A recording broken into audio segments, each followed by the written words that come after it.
news from the region and from around the state. It's Florida Focus. Welcome to Florida Focus. I'm Jovanna Billington. A local business group made a plea to regulators this morning in hopes of forcing Citizens Insurance to increase rates across the board by 10%.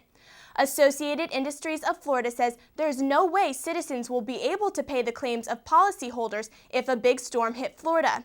AIF claims state insurance regulators aren't doing their job if they don't make Citizens comply with the double-digit rate hike.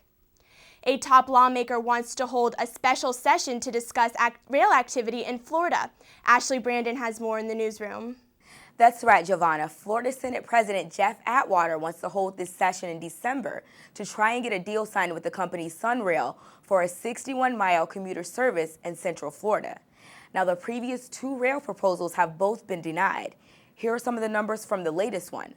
$150 million for a CSX railroad in Orlando, $496 million for CSX facilities and a freight line. The total proposed budget for the project is $1.2 billion. In order to hold this session, House Speaker Larry Creedle must be in agreement. Back to you, Jovanna. Thanks, Ashley. The USF alum accused of making a phony bomb threat earlier this month is out of jail. The sheriff's office says Markinson's innocent posted bond of just under $10,000 and was released Saturday night. Innocent is charged with making a false bomb report against state property on October 5th. The next generation of spacecraft is now sitting on the launch pad at Kennedy Space Center. The Ares 1X rocket stands 327 feet tall and would eventually carry astronauts to the moon. It's the first time in 34 years that a spacecraft other than the shuttle has stood on launch pad 39B.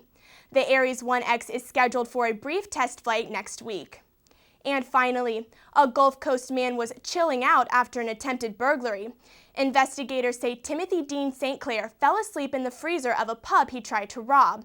St. Clair allegedly ate a can of tomatoes, laid down, and took a nap. The 49-year-old was discovered by a deputy and faces a commercial burglary charge. That's all for Florida Focus. We'll see you tomorrow.